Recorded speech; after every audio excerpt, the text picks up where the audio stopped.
The World's Greatest Stories, brought to you by Nelson Olmsted.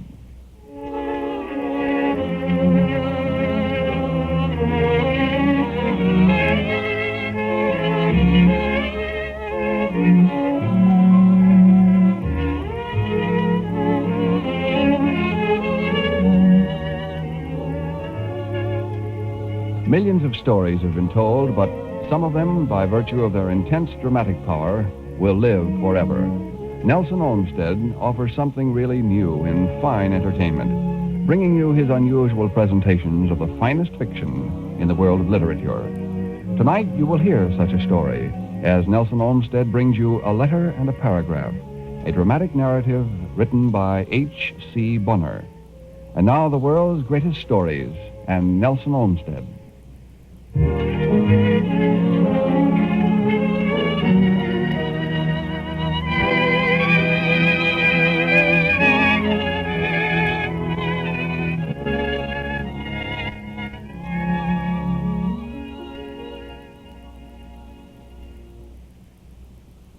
New York, November 16th, 1883. My dear Will, you cannot be expected to remember it, but this is the 5th anniversary of my wedding. And tomorrow, it will be tomorrow before this letter is closed, is my birthday, my 40th. The wife has just been putting your namesake to sleep. Don't infer that even on the occasion of this family feast, he's been allowed to sit up until 11:30. He went to bed properly enough with a tear or two at 8, but when his mother stole into his room just now, after her custom, I heard his small voice raised in drowsy inquiry, and I followed her and slipped the curtain of the doorway aside and looked. But I didn't go into the room. And then, before I could see my wife's face as she bent and kissed him, I let the curtains fall and crept back here to sit by the last of the fire and see that sacred sight again with spiritual eyes, and to dream wonderingly over the unspeakable happiness that has in some mysterious way come to me, undeserving. You can understand how it is that I find it hard to realize that there can be such things in my life, for you know what that life was up to a few years ago. I'm like a man who has spent his first 30 years in a cave. It takes more than a decade above the ground to make him quite believe in the sun and the blue of the sky. I was sitting just now before the hearth with my feet in the bearskin rug you sent us 2 Christmases ago, thinking of the prosperity the world has allotted me and the love which so thoroughly permeates this home. And as I sat and thought, my mind went back to the day that you and I first met 22 years ago, 22 in February next. In 22 years more, I could not forget that hideous first day in the city room of the Morning Record. I sat there waiting for my first assignment.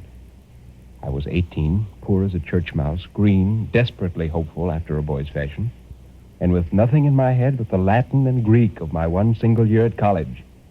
My spirit had sunk far down out of sight. A wretched day that was. The hours went slow as grief, and I looked up and saw you entering with your bright, ruddy boy's face shining with wit, beaming a greeting to all in the room. In my soul, I cursed you for your lightheartedness and your look of cheery self-confidence. And just then came that awful summons, "Barclay! Barclay!" I shall hear that strident note at Judgment Day. I went in and got my orders and came out with them, all in a sort of daze that must have made Baldwin think me an idiot. And then you came up to me and scraped acquaintance in a desultory way to hide your kind interest. You gave me a hint or two as to how to obtain the full account of the biennial meeting of the Post-Pliocene Mineralogical Society, or whatever it was, without diving too deeply into the Post-Pliocene period. I would have fought for you to death at that moment. It was a small thing, but the friendship begun in manly and helpful kindness has gone on for 22 years in mutual faith and loyalty, and the growth dignifies the seed. A sturdy growth it was in its sapling days. It was in the late spring that we decided to take the room together in St. Mark's Place. A big room, and a poor room indeed, on the 3rd story of that battered caravanserai. And for 12 long years it held us, and our hopes and our despairs and our troubles and joys. I don't think I've forgotten one detail of that room. There's the generous old fireplace, insultingly bricked up by modern poverty, all save the meager niche that holds our fire when we can have a fire. Then there's that great second-hand table, our first purchase, where we sit and work for immortality in the scant intervals of working for life. Your drawer with the manuscript of your concordance of political economy is to the right. Mine is to the left. It holds the unfinished play and the poems that might better have been unfinished. There are two narrow cots, yours to the left of the door as you enter and mine to the right. Strange, is it not, that I should have some trouble to realize that this is only a memory. I, with my feet in the bearskin rug that it would have beggared the two of us, or a dozen like us, to purchase in those days. Strange that, in my mind, I should be wandering on the crude work of my boyhood and my early manhood. I who have won fame and name, as the world would say. I to whom young men come for advice and encouragement as to a tried veteran. Strange that I should be thinking of a time when even your true and tireless friendship could not quench the subtle hunger at my heart, a hunger for a more dear and intimate comradeship. I, with the tenderest of wives, scarce out of my sight. Even in her sleep, she is no further from me than my own soul. And then, when you left me, you had turned your pen to money-making at the call of love. You were going to Stillwater to marry the judge's daughter and to become a great landowner and mayor of Stillwater and millionaire, or what is it now? In much of this you foresaw or hoped for, at least. Hope is something. But for me, I was left in the third story of a poor lodging house in St. Mark's Place. My best friend gone from me, with neither remembrance nor hope of love to live on, and with my last story back from all the magazines. Well, we'll not talk about it. Let me get back to my pleasant library with books and the pictures and the glancing firelight, and me with my feet in your bearskin rug, listening to my wife's step in the next room. To your ear, for our communion has been so long and so close that to either of us, the faintest inflection of the other's voice speaks clearer than formulated words. To your ear, there must be something akin to a tone of regret. Regret for the old days in what I've just said. I felt that regret. It was so at the beginning, in the incredible happiness of the first year, and even after the boy's birth. Yes, even in those days, some of that old leaven worked in me. I had moments of that old barbaric freedom which we used to rejoice in, that feeling of being answerable to nothing in the world save our own will, the sense of untrammeled and careless power. There were times when, for the moment, I forgot that I had a wife and child. There were times when I remembered them as a burden.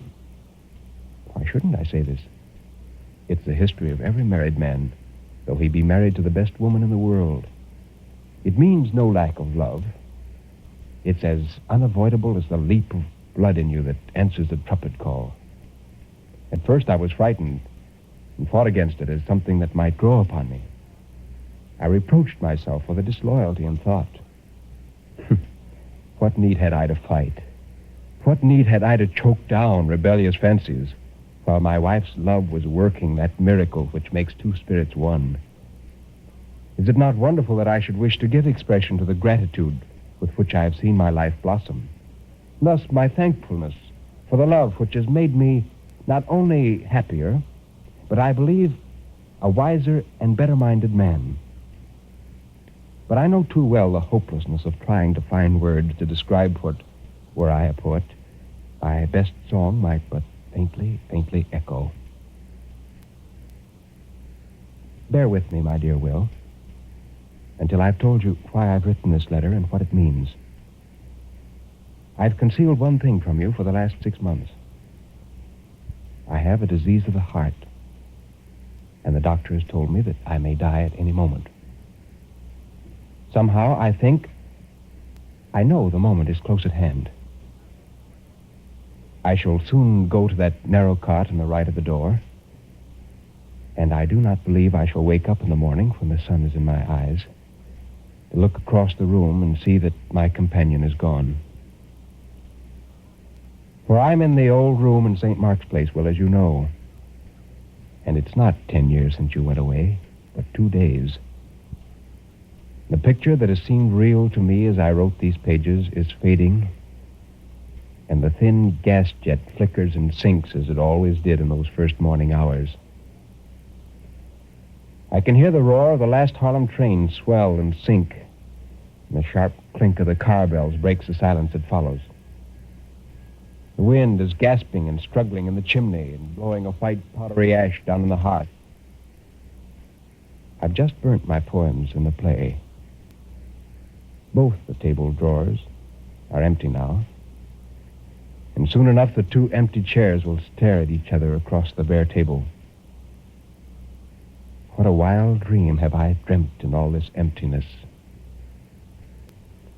Peace be with you, Will. I'm going to sleep. Perhaps I shall dream it all again, and shall hear that soft footfall when the night comes in the pale light through the ragged blind, and the end of a long loneliness.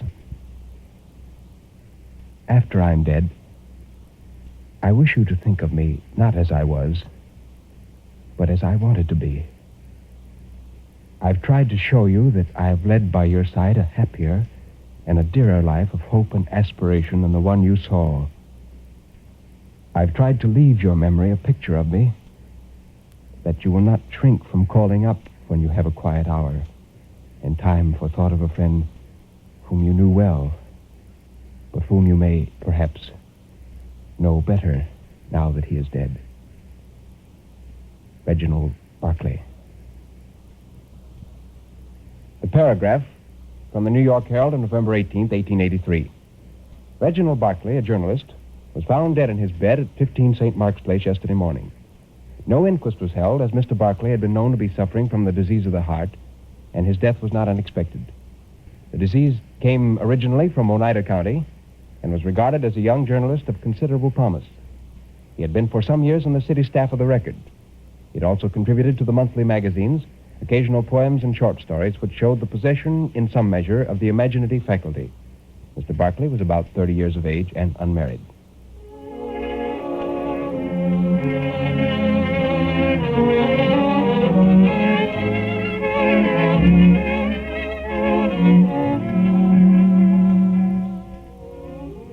Once again, Nelson Olmsted has presented a great short story of the world of literature.